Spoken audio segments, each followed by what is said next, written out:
A quiet evening in the suburbs was interrupted by a knock on the door. My nephew Jack, a 22-year-old student with a mysterious smile, burst in with a backpack and the words, "Uncle Tim, I need your laptop." Before I could stop him, he revealed my secret, a tab I had forgotten to close. But what happened next turned our lives upside down. It was a quiet Friday evening in the sleepy suburbs of Seattle. The kind of night where the world slows down, the streetlights hum softly, and the only sound is the occasional rustle of leaves in the breeze. I, Tim, a 38-year-old engineer with a knack for fixing things, both machines and awkward family moments, was sprawled on my couch, cradling a steaming mug of coffee. The TV flickered with some mindless reality show I wasn't really watching. It was just background noise to my thoughts, which, if I'm honest, had been drifting to places I didn't usually let them go. Like Ben, my coworker. The guy I'd known for years, with his easy laugh and sharp wit. Lately, I'd been wondering, too much, what that friendship really meant to me. The doorbell jolted me out of my spiral. I glanced at the clock, 7:43 p.m. Who shows up unannounced on a Friday? I hauled myself up, set the mug on the coffee table, and shuffled to the door. Before I could even peek through the peephole, it swung open, and there he was, Jack, my 22-year-old nephew, all lanky limbs and messy brown hair, a backpack slung over one shoulder, and that signature sly grin plastered across his face. "Uncle Tim! Hope you're not too busy being old and boring," he quipped, kicking off his sneakers without a second thought. They landed in a heap by the door, laces tangled like he'd never heard of tying a knot. He breezed past me, dropping his bag on the floor with a thud, and made a beeline for the living room. "I need your laptop, stat. Got a uni project due, and my piece of junk phone's about to die." I blinked, still processing the whirlwind that was Jack. He'd always been like this, bursting into my life like a tornado, no warning, no filter. It was part of his charm, I guess. At 22, he was a junior at the University of Washington, majoring in something vague like digital media, which mostly seemed to mean late nights and questionable life choices. I didn't mind his drop-ins, though. He kept things lively, and I'd always been the cool uncle, the one who taught him how to parallel park and didn't rat him out when he snuck a beer at a family barbecue. "Sure, go for it," I said, waving a hand toward the coffee table where my laptop sat, screen dark but very much alive. I turned to grab my coffee, but a prickle of unease crept up my spine. Wait.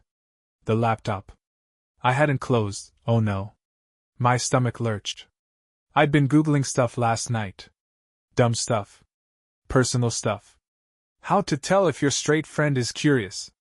Signs he might like you but hides it. I'd meant to clear the history, but I'd gotten distracted by a work email and crap. "Jack, hold up!" I spun around, voice sharper than I intended. But it was too late. He'd already flopped onto the couch, my laptop balanced on his knees, the screen glowing to life. His fingers danced over the trackpad, and then his eyebrows shot up. That grin of his widened, turning from playful to downright mischievous. Well, Uncle Tim," he drawled, tilting his head like a cat who'd just caught a mouse. "What's this? How to tell if your straight friend is curious?" He read it aloud, voice dripping with mock innocence, then glanced at me, eyes glinting. "Got a hot date you're not telling me about?" My face burned. I could feel the heat creeping up my neck, my ears probably glowing red enough to guide ships in the fog. "It's not what you think," I stammered, lunging forward to snatch the laptop. But Jack was faster, damn his reflexes. He yanked it out of reach, laughing as he held it up like a trophy. "Relax, dude. What, you got government secrets in here or something?" He clicked again, and I swear time slowed down. My heart hammered as the search history filled the screen, each line a little dagger of embarrassment. He scrolled, his laughter fading into a curious hum. "Whoa, signs he might like you but hides it? Tim, this is next level. Who's the lucky guy?" I froze, my mouth dry as sandpaper. This was it. The secret I'd buried for years, decades really, now dangling in front of my nephew, the kid I'd always tried to impress with my laid-back vibe. I opened my mouth to lie, to say it was a pop-up or a prank, but nothing came out. Jack's eyes locked on mine, and for once, his smirk softened. "Tim, seriously," he said, lowering the laptop. "What's going on? I swallowed hard, the room suddenly too small, the air too thick. How do you even start explaining something you've never said out loud? But before I could fumble an answer, Jack leaned back, crossing his arms. You know I'm not gonna freak out, right? I mean, it's 2025. People are into all kinds of stuff. He paused, then grinned again. So, Spill? Who's got you Googling this? And just like that, the tornado that was Jack had sucked me into a storm I wasn't ready for. But maybe, this was the push I didn't know I needed. The living room felt like it had shrunk to the size of a shoebox. Jack sat there, sprawled on my couch, my laptop still perched on his lap like a loaded gun. His question hung in the air. Who's got you Googling this? And I could feel my pulse thudding in my ears. Tim, the guy who could fix a busted engine blindfolded, was suddenly clueless about how to fix this. My nephew's hazel eyes bored into me, playful but expectant, and for a split second, I considered bolting out the back door. But where would I go? This was my house, my mess. It's nothing. I finally managed, my voice sounding like it had been dragged through gravel. Just internet rabbit holes, you know? Late-night boredom. I forced a laugh, but it came out more like a cough. Jack didn't buy it. He tilted his head, that sly grin creeping back. Come on, Uncle Tim. You're sweating like you just ran a marathon. This ain't some random clickbait. He tapped the screen, his tone teasing but not cruel. This is personal. Spill it, or do I have to guess? Is it that guy from your work? What's his name? Ben? My stomach did a full flip. Ben. Of course he'd zero in on Ben. Jack had met him a couple times, Thanksgiving at my place, that time we grilled burgers in the backyard. Ben was the kind of guy who could charm anyone, quick with a joke, easy on the eyes, always the last to leave a party. I'd always told myself my feelings were just admiration, a dumb crush I'd outgrow. But hearing his name out loud, from Jack of all people, made it real in a way I wasn't ready for. Maybe. I muttered, barely audible. I rubbed the back of my neck, avoiding Jack's gaze. It's complicated, okay? He's just a friend. I don't even know what I'm thinking half the time. Jack's grin softened into something almost understanding. He set the laptop on the coffee table, leaning forward with his elbows on his knees. Hey, no judgment here. I get it. Figuring out feelings is messy as hell. He paused, then added, You know I've Googled stuff like that too, right? I blinked, my brain screeching to a halt. Wait, what? I stared at him, trying to process. Jack, loud, confident, always chasing some girl Jack, had been down the same rabbit hole? He shrugged, running a hand through his messy hair. Yeah, man. Last semester, I was all twisted up over this guy in my film class. Didn't know if I was reading him wrong or just freaking myself out. Google was my therapist for a hot minute.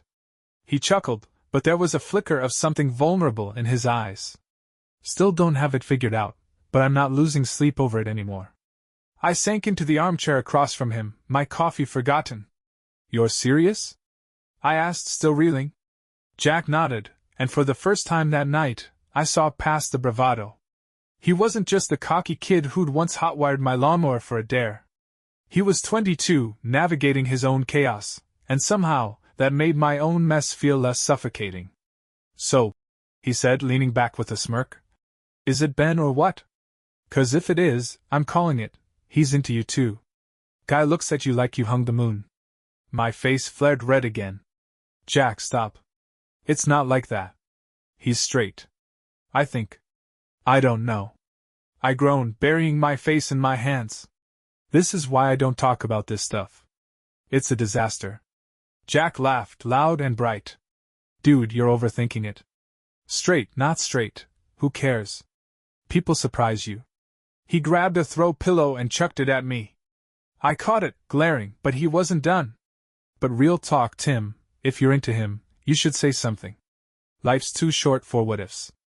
I opened my mouth to argue, but he cut me off, reaching into his backpack. Hold that thought. I've got my own drama to spill. He pulled out a USB drive, twirling it between his fingers like a magician with a coin. This is why I really needed your laptop. I'm in deep, and you're the only one I trust to help me out. My relief at the subject change evaporated. What's on that? I asked, dread creeping in. Jack's smirk faded, replaced by a rare, nervous edge. Let's just say I did something stupid. Really stupid. And now it's biting me in the ass.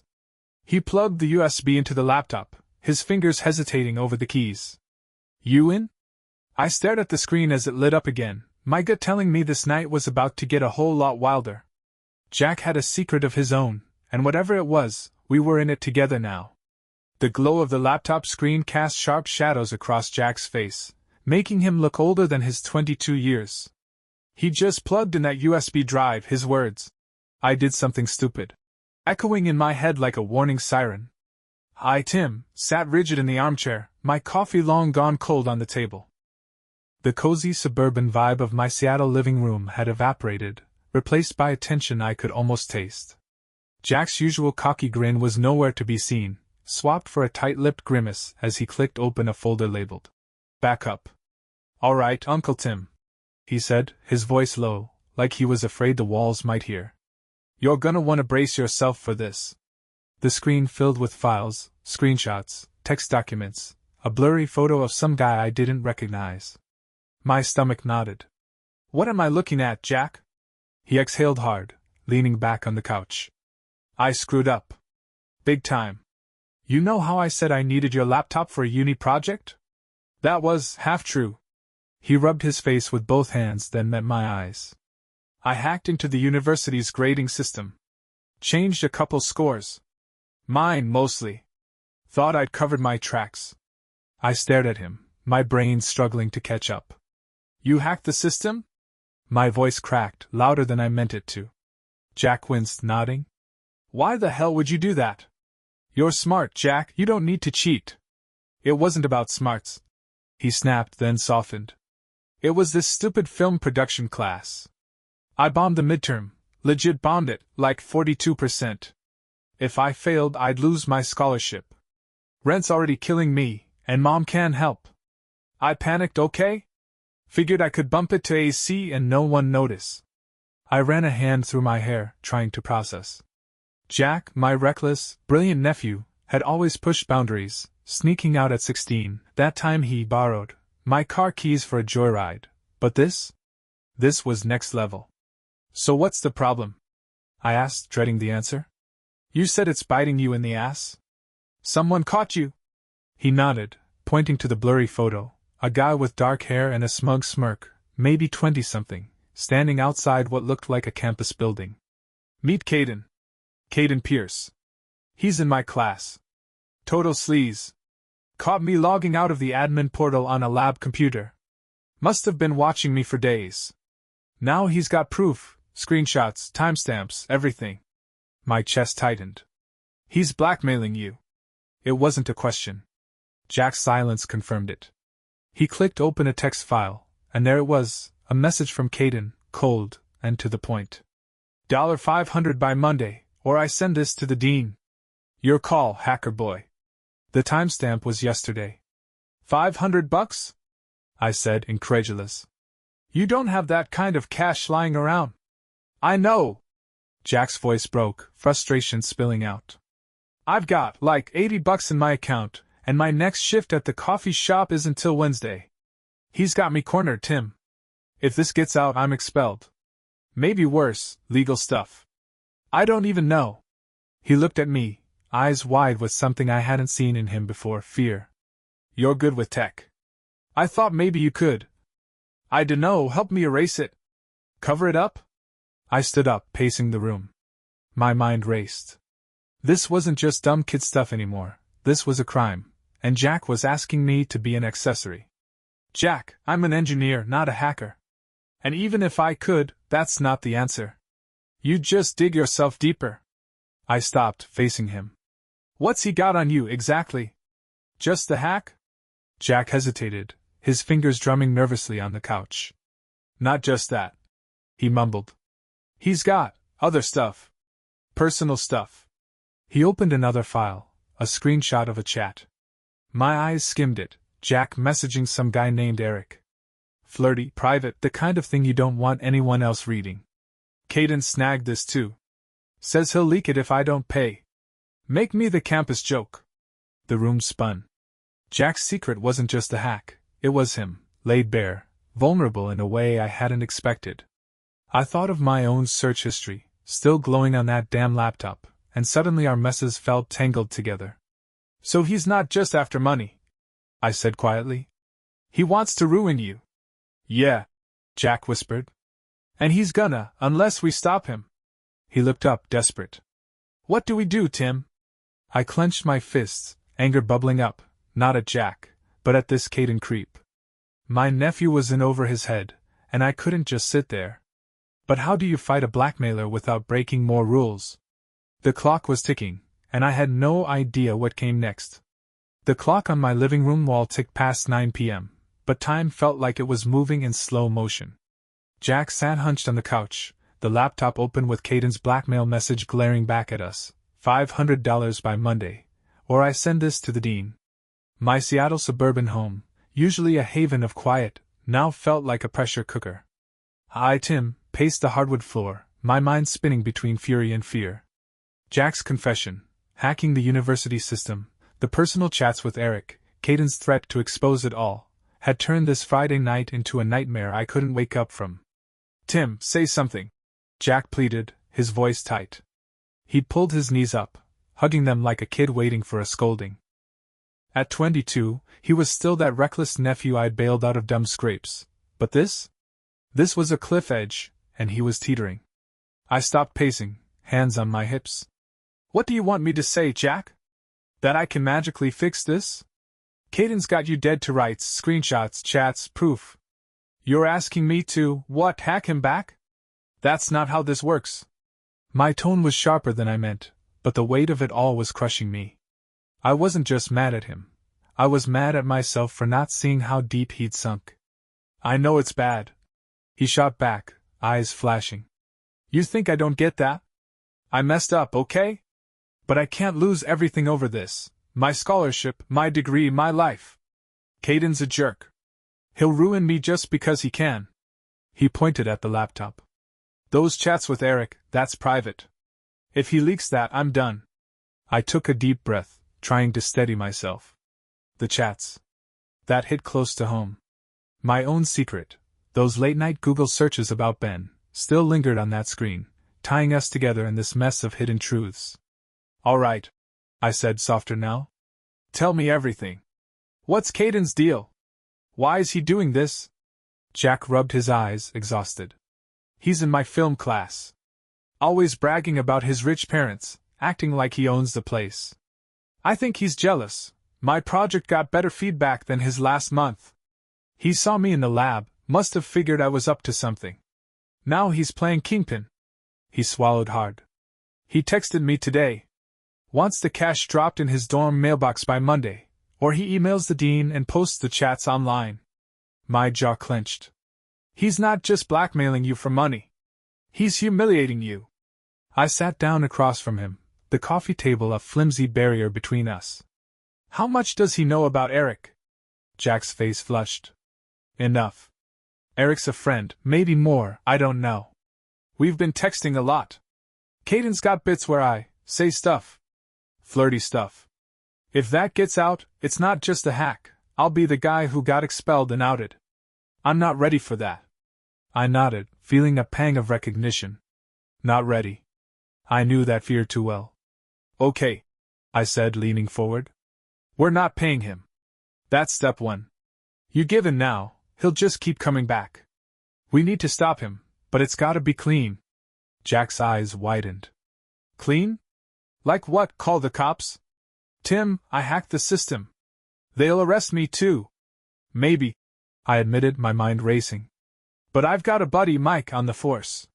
Owes me a favor from a job I did for his precinct, fixed their server last year. If we come clean first, show them Caden's threats, we might flip this. He's the one breaking the law here, blackmail's a crime. Jack shook his head, panic rising. Might? That's not good enough. If the uni finds out, I'm toast, scholarship gone, record trashed. I can't risk that. And you can't live under Caden's thumb either. I countered, firm. Look, I get it, you're scared. I am too. But running from this? That's not you, Jack. You're better than that. I paused, letting it sink in. We go to Mike. Tell him everything. If Caden's dumb enough to push this, he'll hang himself. Jack stared at the floor, his breathing uneven. What if it backfires? What if I lose it all? Then we deal with it, I said, meeting his gaze. Together. But we're not letting some punk dictate your life. You made a mistake, own it, and we'll fight this the right way. He didn't answer right away. The silence stretched, heavy and thick. Finally, he nodded, barely perceptible. Okay. Call your cop friend. But if this goes south, I'm blaming you. A ghost of his smirk flickered, but it didn't reach his eyes. I grabbed my phone, dialing Mike's number. My heart pounded as it rang, once, twice. Mike, it's Tim. I need your help.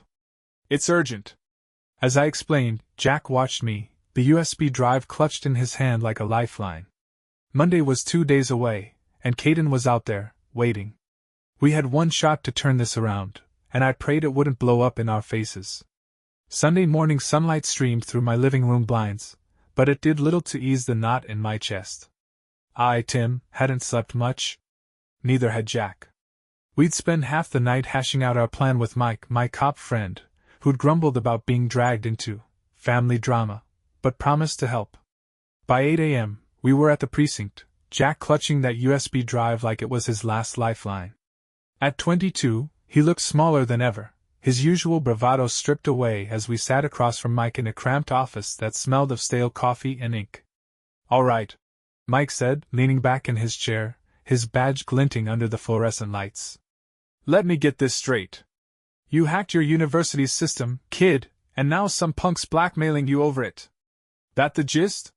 His gruff voice made Jack flinch, but he nodded. Yeah. Caden's got proof, screenshots, chats.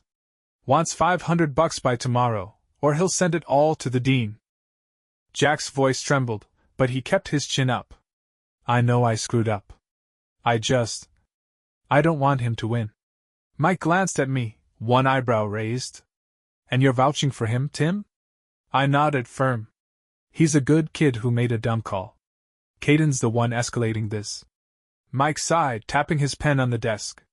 Blackmail's a felony. Hacking's no picnic either, but if we play this right, we can nail the bigger fish. You're lucky I owe you one. The plan was simple but nerve-wracking. Jack would text Caden, agreeing to the drop, while Mike's team monitored it. If Caden took the bait, cash in hand, threats on record, he'd be caught red-handed. Jack's hack would still have consequences, but Mike figured a confession might earn leniency from the university. No promises, he warned. But it beats letting this creep run the show. By noon, we were back at my place, Jack pacing like a caged animal. What if he smells a trap? He muttered, checking his phone every 5 seconds. I clapped a hand on his shoulder. He's greedy, not smart. He'll show. At 2 p.m., the text came. Dorm mailbox, 6 p.m. Don't be late. Mike's crew was ready, unmarked car, wired phone, the works. Jack stuffed an envelope with fake bills, his hands shaking. Here goes nothing, he said, and we headed out. The drop went fast. Jack slid the envelope into Caden's mailbox, a dented metal slot in the dorm lobby, then walked away as instructed. Minutes later, Mike called. Got him. Kid grabbed it, started typing on his phone, matched the threats. He's in cuffs. Relief hit me like a wave, but Jack's face stayed tight. What about me? He asked as we drove to the station. Caden, a wiry guy with a sneer, sat in holding, glaring through the glass as Mike briefed us. He's facing extortion charges, could get a year, plus a fine. You, Jack? I've got a contact at your uni. You're confessing tomorrow. Best case, they suspend you or slap you with community service. Worst case, expulsion. Depends how honest you are. Jack nodded, swallowing hard. I'll take it. Monday morning, Jack met with the dean, me at his side. He laid it all out, the hack, the panic, the blackmail. The dean, a stern woman with gray streaks in her hair, listened silently. You've got a solid record, Mr. Dawson, she said finally. But this is serious. You're on probation, 40 hours of campus service, and we'll review your scholarship in 6 months. One more stunt, you're out? Jack exhaled, a shaky grin breaking through. Thank you. I won't mess up again. Back home, the weight lifted. Jack flopped onto my couch, tossing me a weak smile. Guess I owe you, huh? I shrugged, sitting beside him. Family's not about debts. Just, no more hacking, alright? He laughed, the first real one in days. Deal. But you owe me a burger after all this. That night, I stared at my phone, Ben's number glowing on the screen. Jack's words from Friday. Life's too short for what-ifs. Echoed in my head. I typed, deleted, typed again. Hey, can we talk? Coffee tomorrow? Sent. My heart raced, but when his reply popped up. About time. Yeah, I'd like that. I smiled. Maybe Jack wasn't the only one turning a corner. A week later, Jack swung by, no USB drives or secrets this time. So, you and Ben? He teased, snagging a chip from my bowl. I smirked. Maybe. How's probation? He grinned. Boring as hell. But I'm good. No more shadows to hide in. We clinked soda cans, the quiet of my Seattle suburb settling around us. For the first time in years, I felt light, unburdened, hopeful, and not alone.